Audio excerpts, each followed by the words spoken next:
everyone, how are you? Welcome to our channel Learn with Lahima. Today's వీడియోలో daily use చేసే మరికొన్ని English సెంటెన్సెస్ని నేర్చుకుందాం. Video నచ్చినట్లయితే like చేయండి అండ్ షేర్ చేయండి. మరికొన్ని ఇంట్రెస్టింగ్ వీడియోస్ కోసం నా ఛానల్ని సబ్స్క్రైబ్ చేసుకోండి. అలానే వీడియోని ఎండింగ్ వరకు స్కిప్ చేయకుండా చూడటానికి ట్రై చేయండి. Let's get into hour video. First one is ఎవరినైనా నమ్మే ముందు వారిని బాగా అర్థం చేసుకోవాలి. ఎవరినైనా నమ్మే ముందు వారిని మనం బాగా అర్థం చేసుకోవాలి అని చెప్తుంటాం కదా. అలా చెప్పే సందర్భాల్లో you should understand someone well before trusting them. You should understand someone well before trusting them. Okay, trusting అంటే నమ్మడం. Okay, see the next one. నేను చెప్పాలనుకున్న విషయం నువ్వు ఇప్పటికే చెప్పేశావు.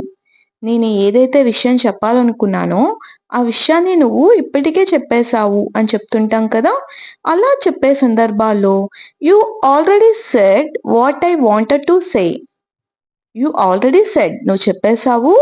What I wanted to say, నేనేం చెప్పాలనుకున్నానో అది నువ్వు చెప్పేశావు. So the next one.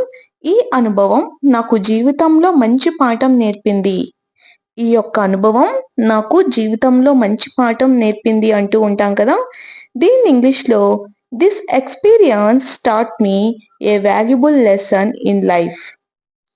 This experience taught me a valuable lesson in my life. Okay, so the next one.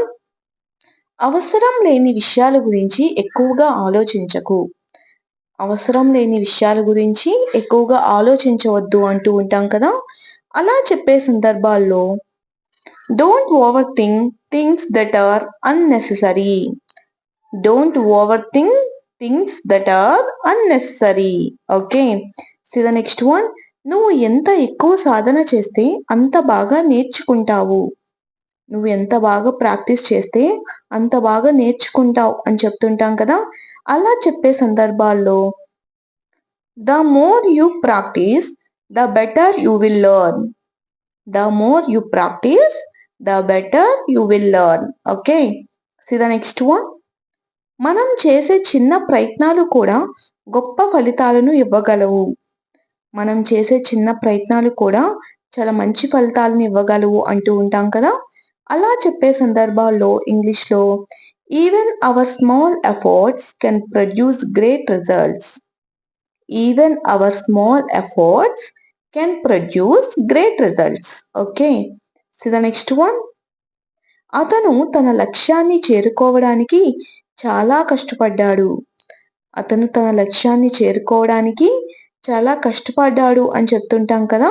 అలా చెప్పే సందర్భాల్లో he worked very hard to achieve his goal. He worked very hard to achieve his goal. Okay, so the next one.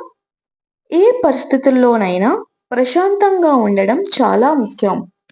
ఎటువంటి సిచ్యువేషన్లో అయినా మనం ప్రశాంతంగా కూల్గా ఉండడం అనేది చాలా ఇంపార్టెంట్ అంటూ ఉంటాం కదా. అలా చెప్పే సందర్భాల్లో it is very important to stay calm in every situation. It is very important to stay calm in every situation. Okay, so the next one. ప్రతి సమస్యకు ఒక పరిష్కారం తప్పకుండా ఉంటుంది. ప్రతి సమస్యకు ఒక ప్రాబ్లం అంటూ ఉంటుంది అని చెప్తుంటాం కదా. అలా చెప్పే సందర్భాల్లో ఇంగ్లీష్లో every problem definitely has a solution. Every problem definitely has a solution. Okay, ప్రతి సమస్యకి ఒక పరిష్కారం ఉంటుంది. So the next one. ఇతరులతో పోల్చుకోవడం కంటే నీ పురోగతిపై దృష్టి పెట్టు. ఇతరులతో పోల్చుకోవడం కంటే నీ పురోగతిపై దృష్టి పెట్టు అంటూ ఉంటాం కదా. అలా చెప్పే సందర్భాల్లో focus on your own progress instead of comparing your self with others. Focus on your own progress instead of comparing your self with others. Okay, thanks for watching. If you like this video, please do like, share and subscribe guys. Thank you.